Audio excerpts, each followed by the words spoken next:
Bonjour à tous et bienvenue dans ce troisième podcast de la série des 4 podcasts dans lequel on va parler du meilleur système de prévoyance. Se faire les couilles en or si tu meurs, pour reprendre ce grand moment cinématographique qui est La vérité si je mens. Je vais pas me mettre pour 12 patates de merguez. Je suis en présence de Fouad. Allô, bonjour à tous, bonjour Hugo.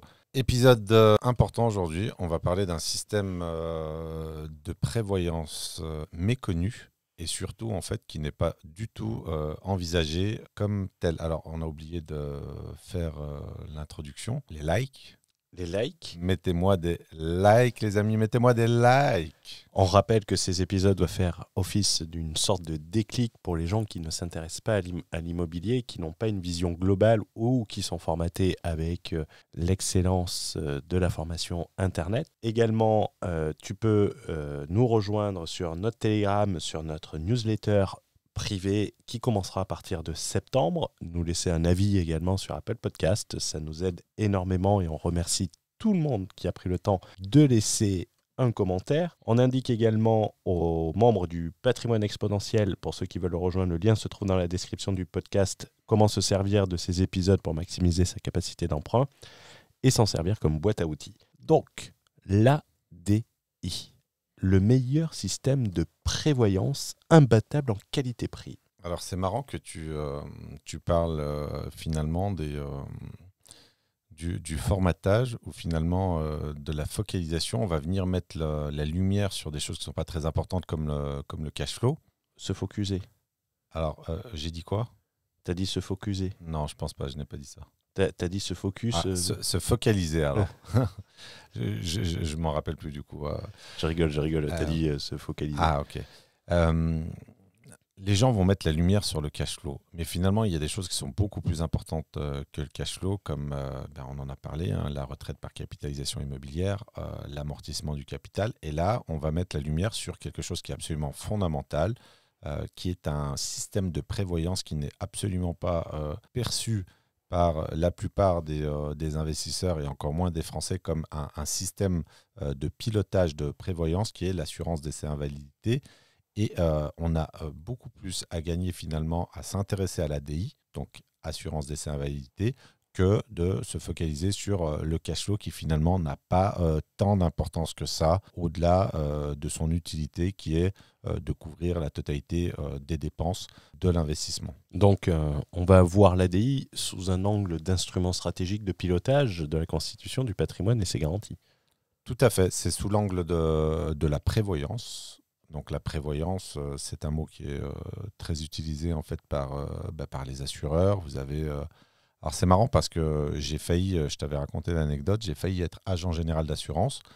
Et donc au moment du recrutement, c'était en 2008 je crois, ils se sont aperçus que je n'étais pas français. Et donc je n'avais pas le droit d'exercer cette activité puisqu'elle est réservée aux Français ou aux ressortissants de la communauté européenne. Et c'est un mot qui est très utilisé finalement dans le monde de l'assurance. Et je n'ai pas l'impression finalement que les gens comprennent l'importance de la prévoyance dans un monde miné par L'incertitude. Par l'incertitude, par le risque, par la mutation. Et donc la prévoyance, c'est quelque chose qui est fondamental dans le parcours notamment d'un investisseur qui va investir massivement. Commençons par un paradoxe. Quel est selon toi le plus gros paradoxe de l'assurance décès invalidité ? Alors, je te propose déjà de définir ce que c'est l'assurance décès invalidité. C'est très simple, c'est une assurance emprunteur. Lorsque l'investisseur va souscrire, alors l'investisseur ou le Français lambda va acquérir sa résidence principale, va être dans l'obligation de souscrire à une assurance décès invalidité. Et c'est donc une couverture assurantielle en cas de décès, en cas d'invalidité, qui va lui permettre finalement d'avoir une prise en charge des mensualités ou du capital restant dû en cas de décès. C'est-à-dire que l'assurance va rembourser le capital restant dû de la dette de l'emprunt immobilier. Donc c'est aussi simple que ça, une ADI. D'ailleurs, ceci dit au passage, lorsque vous souscrivez un prêt immobilier, soyez extrêmement précis sur le questionnaire de santé. Ne mentez pas à l'assureur puisque ça risque d'invalider les garanties de l'ADI, qui sont, je le rappelle, très très importantes, et d'autant plus quand on a une famille. Quand on a des enfants, l'ADI, c'est quelque chose qui doit être considéré comme le système suprême de protection. Et c'est surtout, il y a beaucoup de gens qui se laissent tenter à mentir sur le fait de ne pas être fumeur. Une simple radio, et c'est terminé, bonsoir. Voilà, et la problématique, c'est lorsqu'il y a un décès, évidemment que quand on décède d'un cancer des poumons, la probabilité d'être un fumeur est très élevée. Donc, il est préférable de payer une prime plus élevée, que l'assurance coûte plus cher, mais d'être sur une base déclarative, honnête, et d'être couvert. Le plus important, c'est d'être couvert, même si c'est une dépense qui peut être à fond perdu, parce que s'il arrive rien, et tant mieux, parce que l'objectif, c'est pas qu'il se passe un événement dramatique ou négatif, mais en tout cas, c'est une assurance qu'il faut envisager comme un instrument de couverture. Il faut être extrêmement sérieux avec l'ADI. Simple question, si tu es fumeur et que tu arrêtes de fumer après avoir souscrit une ADI, tu peux la renégocier, non ? Je ne sais pas ça. Je ne sais pas s'il y a des carences, mais ce qui est sûr, c'est que si tu es fumeur et qu'on te pose la question, tu dois répondre que tu es fumeur.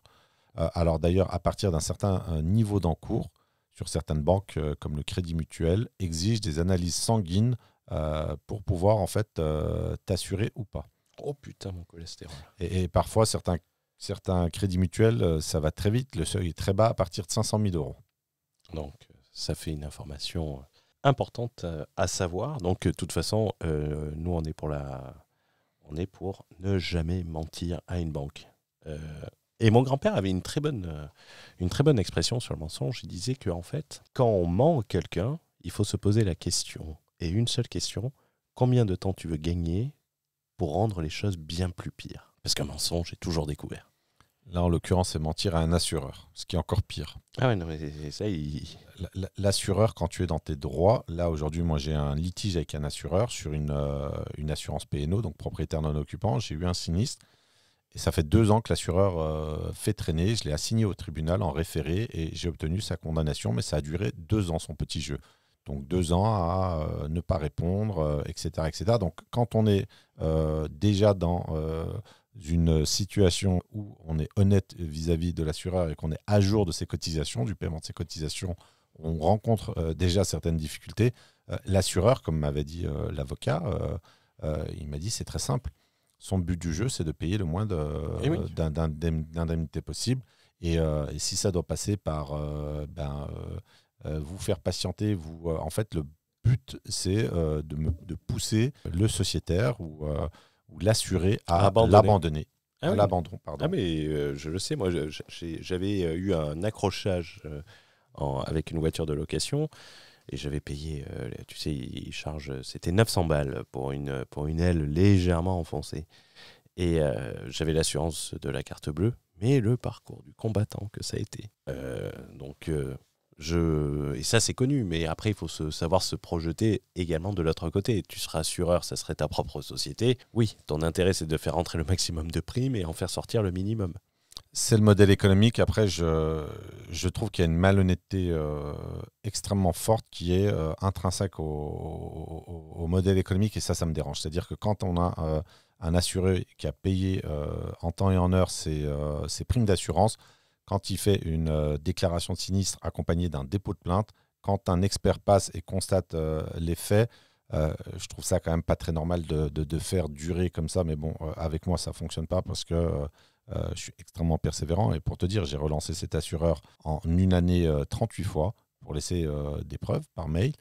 Et évidemment, ça change, ça permet d'avoir un dossier qui est en ma faveur. Et cette inertie, il y a des indemnités qui sont calculées sur le manque à gagner, puisqu'on parle notamment là, d'un investissement locatif et d'un immeuble de rapport. Voilà, c'était une petite digression, mais tu me parlais d'un paradoxe. Le plus gros paradoxe de l'assurance décès-invalidité. Alors, le paradoxe, c'est que culturellement, chez le Français, parfois chez l'investisseur également, c'est que la dette, ou chez le débutant en tout cas, c'est que la dette est assimilée à quelque chose de négatif ou quelque chose de contraignant. Et là, le paradoxe, c'est qu'on a une assurance décès invalidité qui va nous protéger. Et là, on se demande comment est-ce que une dette, une créance, comment est-ce que une créance détenue par un organisme, une banque, comment est-ce qu'une dette peut-elle protéger un investisseur? Et la mécanique sous-jacente de ce principe général est que plus l'endettement est élevé, plus l'encours est élevé, plus le niveau de protection en valeur absolue est élevé. Concrètement, si tu prends un investisseur qui a 5 millions d'euros d'encours, eh bien, il a 5 millions d'euros d'assurance sur sa tête. Et donc, évidemment que si malheureusement il se passe un drame, eh bien, avoir une protection financière de 5 millions d'euros, c'est extrêmement intéressant, surtout quand tu as des enfants ou que tu as des gens qui dépendent plus ou moins de toi. Oui, c'est une assurance vie en quelque sorte. C'est une assurance vie, exactement. Et d'ailleurs, j'ai coutume de dire que l'ADI est la vraie assurance vie. Et aujourd'hui, je n'ai toujours pas compris ce que c'était qu'une assurance vie. Et classique. Le conseil des gourous, des formateurs 2.0 que j'ai pu voir un peu, et tu vas me dire ce que tu en penses, qui te disent de souscrire à 50% de niveau de couverture, l'ADI, puisque tu as les loyers, c'est pas important. Qu'est-ce que tu en penses ?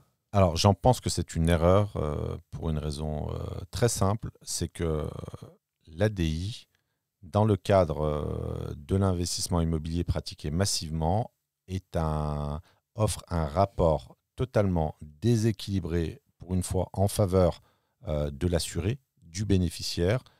C'est-à-dire qu'on a un rapport garanti, un rapport coût garanti qui est absolument imbattable et excessivement intéressant pour l'assuré. Donc si on parle d'encours fort, pourquoi venir se priver d'une couverture de plusieurs millions d'euros représentant la quote-part des 50% non assurés pour une poignée de dollars, j'allais dire, c'est-à-dire pour quelques dizaines ou quelques centaines d'euros par mois? Pourquoi venir se priver d'une couverture aussi importante pour des cacahuètes? Et c'est là qu'on a une translation psychique, un pivot entre l'investisseur qui conçoit son ADI comme un pilotage de sa prévoyance familiale et le gain petit qui voit ça comme un coût additionnel ou un coût immobilier, un poste budgétaire. L'ADI n'est pas un poste budgétaire, l'ADI est un instrument absolument prodigieux de la prévoyance que peut offrir cet instrument à un investisseur et à sa famille. On reste dans la mentalité peut-être que les gens vont s'énerver en disant ça, mais la mentalité des gains petits, comme tu dis, moi j'utiliserais plus un autre terme, des minables économiques. Mais bon, je ne vais pas me permettre de l'utiliser, même si je l'ai dit et que ça fait un peu, tu sais, celui qui dit « ouais, il ne faut pas le dire », mais qui le dit quand même. À défaut de gagner beaucoup, je dépense peu. Alors en plus, c'est d'autant plus dommage que, et je n'ai pas l'habitude de sortir cet argument fiscal, mais c'est une charge qui est déductible. C'est déductible des charges, comme le dirait le Bernard Arnault d'Internet sur la reprise d'entreprise. Voilà. J'avais relevé, j'ai cette capacité à identifier les incohérences ou les erreurs de formulation lorsque les gens ne savent pas de quoi ils parlent. C'est déductible des charges, et des charges, évidemment, ça ne veut absolument rien dire. C'est une charge qui est déductible fiscalement. Et déductible de quoi, Hugo ? Déductible du résultat imposable. Alors, déductible de l'assiette imposable. De l'assiette imposable. Voilà. Mais pas sur ta résidence principale. Non, alors pas sur la résidence principale. C'est que sur l'investissement immobilier. C'est comme les frais d'agence, quand tu le fais en IR, ils ne sont pas déductibles. Parce qu'on considère que c'est un confort et pas une nécessité. Les frais d'agence immobilière ? Ouais. En IR. Alors, à l'IR, je ne sais pas si c'est déductible ou pas, mais en tout cas... Je ne pense pas que ça soit déductible des charges. Déductible des charges, non. Ça, c'est sûr. Déductible des charges, ça, c'est non.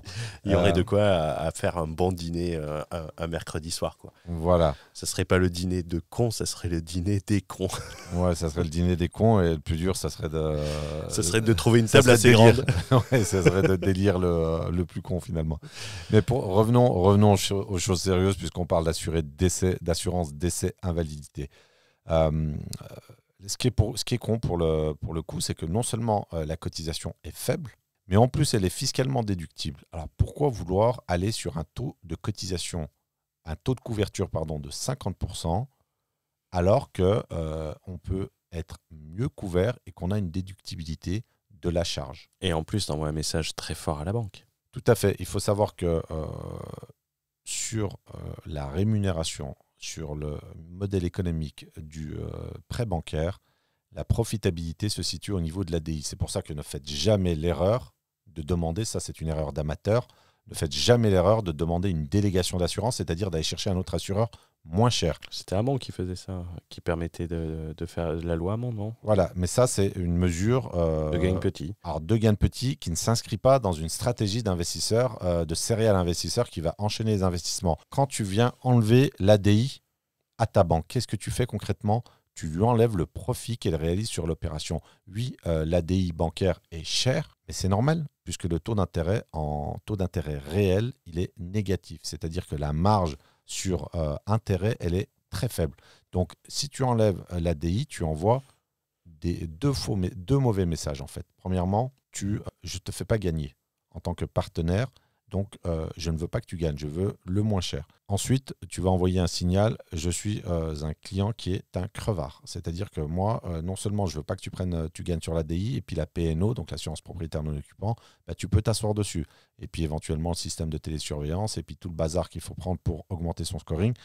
Tout ça, ça envoie en fait une rafale de mauvais signaux, et c'est très très négatif. Et en tout cas, ce sont des erreurs qui peuvent être commises utiliser un terme anglais, en one shot pour une résidence principale pour un amateur, mais un professionnel qui a l'ambition de lever littéralement plusieurs millions d'euros ne peut pas se permettre de commettre ce type d'erreur.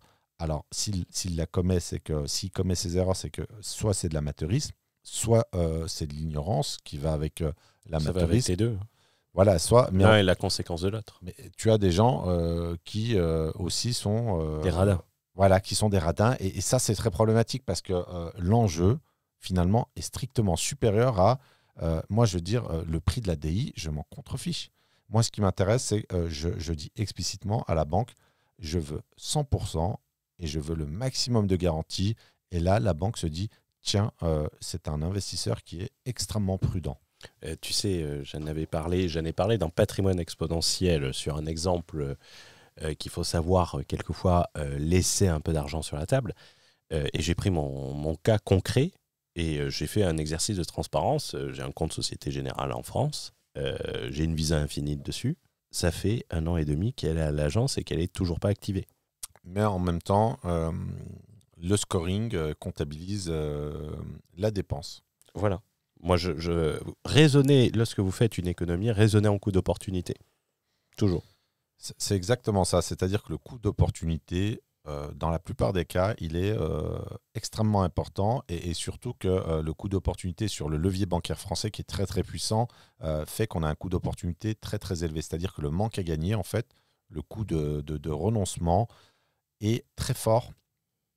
Et c'est là où il faut mettre de l'intelligence relationnelle, c'est-à-dire que oui, c'est plus cher. Bon, déjà, il y a assurance et assurance. CNP Assurance, c'est pas assurance cheap, la moins chère, immatriculée au Burundi, au Zimbabwe, j'allais dire, où tu as une mode des assurances tu as une île sur Gibraltar. Notamment, il y avait des... c'est pas une île, c'est une presqu'île. C'est une presqu'île anglaise, il me semble. Et en fait, tu as une mode, il y a un moment donné, notamment sur les Gibraltar assurances. Ou les Bermudes? Non, Gibraltar, tu avais des assurances. Comment on a dit, c'est une assurance qui concernait les professionnels de la construction, les dommages ouvrages, les décennales. Et s'avérait que l'assureur était bidon. Finalement, tu achetais un papier. Mais quand il y avait un sinistre, Il y a eu tellement de problèmes avec ces assurances que des banques ne veulent plus octroyer de prêt si tu sors une dommage ouvrage qui émane de cette assurance bidon.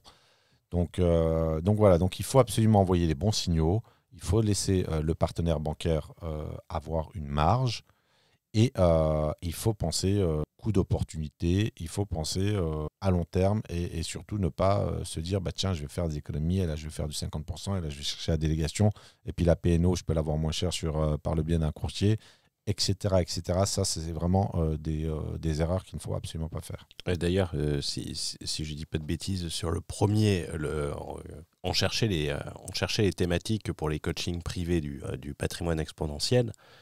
Et je t'avais proposé, et je pense qu'on est resté sur ça, pour le premier qui aura lieu en septembre, de rester sur l'idée de commencer par la psychologie du banquier. Oui, psychologie du banquier, en fait, qui est... alors, on est entre la culture et la psychologie. Et le bon sens. Le bon sens, mais surtout qu'on est dans une culture bancaire très spécifique, très française. On est... alors, la psychologie en temps normal, c'est un abus de langage, mais ça permet de mieux comprendre la psychologie. On parle de la psychologie d'une institution, d'un cartel finalement, même si il peut y avoir quelques variantes. Mais à la base, c'est comprendre le fonctionnement psychique de ton interlocuteur, de la personne qui détient le carnet de chèques, qui détient la licence bancaire. Sans ces gens-là, Rien. eh ben voilà, dans une économie où la création monétaire fonctionne par le biais du crédit, on le rappelle à hauteur de 90%, 90% de l'argent en circulation émane du crédit et beaucoup du crédit immobilier, puisqu'on est sur des montants en valeur absolue qui sont très très importants. Je crois que l'encours bancaire de mémoire, l'encours bancaire immobilier en France de mémoire, je crois qu'on doit être entre 1000 et 1200 milliards. Donc c'est quand même beaucoup d'argent.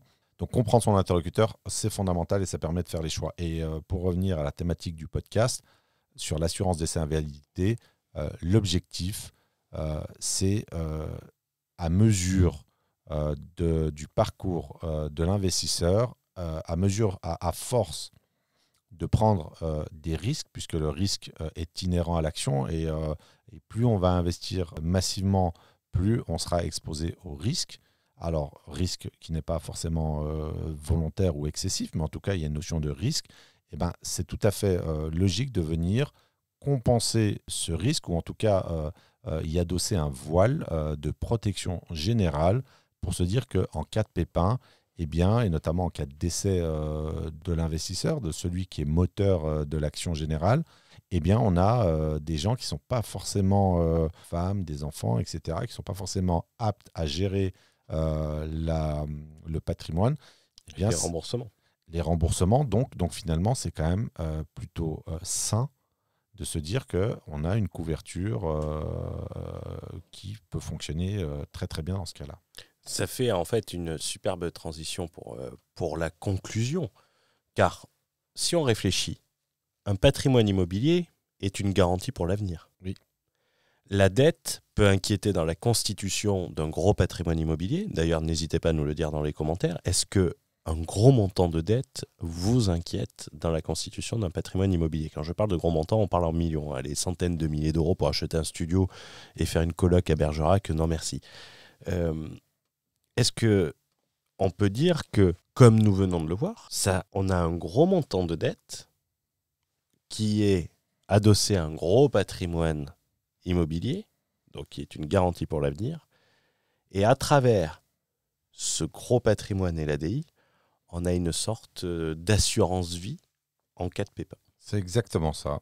C'est-à-dire que ça va être vraiment le packaging qui va t'assurer, l'emballage qui va t'assurer finalement d'avoir une soupape de sécurité en cas d'accident de la vie, tout simplement. Et la notion d'accident de la vie, d'ailleurs, j'en profite pour vous recommander, comme disait un agent immobilier avec qui j'avais échangé, je lui ai posé la question, qu'est-ce que vous conseillez? Je ne conseille plus rien du tout, parce qu'on a toujours peur de la notion de défaut de conseil. Ce que je peux partager en termes d'expérience, c'est que dans la logique de la protection, si je prends mon cas particulier, Récemment, j'ai pris une assurance, des assurances accident de la vie et une assurance également très importante que tu dois connaître, Hugo, qui est une assurance homme-clé avec un capital important. Oui. Donc, on n'y pense pas souvent. Ah mais je n'avais posé la question et je n'avais parlé au mastermind. J'avais posé la question à des gens importants que tout le monde connaît. Je ne citerai pas leur nom, je respecterai l'anonymat pour ça parce que c'était un échange privé. Et les mecs ne savaient même pas ce que c'était. Et c'est dommage parce qu'on est pareil en fait sur un système qui ressemble à de l'ADI, qui est cumulable avec les autres niveaux de protection. Et c'est ta société que tu couvres. C'est la société le bénéficiaire du contrat. C'est toi le risque assuré. Mais c'est la société qui reçoit si tu es incapable de faire fonctionner la société. Mais quand tu es marié et que tu laisses une société, c'est quand même mieux de laisser une société, dans mon cas, avec 800 000 € d'assurance supplémentaire. Ah, mais toujours. Mais Donc, que les gens qui ont peur du gros montant de dette, qui sont mariés, demandent à leurs enfants, est-ce que tu préfères que s'il arrive quelque chose à papa ou maman, il te reste 1 000 € ou est-ce que tu préfères qu'il y ait 5 millions d'euros ? Même un enfant de 7 ans pourra répondre, à mon avis, à cette question. La question est vite répondue. Comme le disait ce grand philosophe français. Internet. Ah non, suisse. Oh, je sais pas, ou péruvien, j'en sais rien, il parlait français, mais c'est tout. Ah, pardon de cette discrétion. Dans un prochain podcast, nous ferons une discussion, parce que nous ne sommes pas totalement d'accord. Enfin, Fouad a tort, il n'est pas d'accord avec moi. Et donc... Hugo n'est pas outillé pour débattre avec moi sur cette thématique qui est particulièrement chère à mes yeux en plus. Où on va parler de notions, c'est une trêve d'humour, c'est sur une notion de l'intergénérationnel, l'avenir de vos enfants, et toujours dans le domaine de l'assurance, comment vous pouvez garantir l'avenir de vos enfants au travers d'une stratégie intergénérationnelle. Alors, garantir d'un point de vue socio-économique, évidemment. Socio-économique, oui, vous n'avez pas assuré vos gosses. Voilà, donc c'est une thématique qui est très très importante et qui fera lien avec cette série de podcasts. Et c'est une thématique qui est, je trouve, totalement négligée, voire occultée. Et il est important pour les gens qui ont des enfants. Alors, évidemment, quand on est un labrador célibataire, la question ne se pose pas tout de suite. Tu ne sais pas, je pourrais avoir des enfants, mais moi je le sais pas. Je ne parlais pas forcément de toi, donc je parlais sauf si tu es le représentant officiel des labradors célibataires. Mais la question est très importante parce que on va l'aborder finalement sous l'angle sociologique, sous l'angle des inégalités sociales. Et on est en plein dedans en termes d'égalité des chances, en termes d'inégalité scolaire, etc., etc. Donc on va voir le lien entre le patrimoine et la mobilité sociale, les problématiques intergénérationnelles, etc. Rassure-moi, si on n'est pas d'accord, tu ne vas pas cramer le podcast. Non, je ne fais pas ça, je suis un pacifiste. Ben, c'est parfait. Merci beaucoup d'avoir écouté jusqu'ici. Merci Fouad de la précision et de la valeur que tu as apportée au travers de ce podcast, qui sera retrouvé au travers de différents contenus. Mais si vous voulez avoir le contenu originel, abonnez-vous, partagez et n'hésitez pas à le partager, le podcast autour de vous. Ça rendra énormément service. Merci à tous. C'était Fouad Berlin pour vous inspirer à voir grand. C'était Hugo pour s'occuper de la technique et vous permettre de voir grand. Ce qui est indispensable d'ailleurs. Ce qui est indispensable parce que si on le laissait à Fouad, je pense que niveau technique, il en connaît autant que certains en immobilier sur c'est sur simple, YouTube. il n'y aurait pas de podcast. Il n'y aurait pas de podcast. C'est aussi simple que ça. Merci à vous tous et à très vite. Ciao, ciao.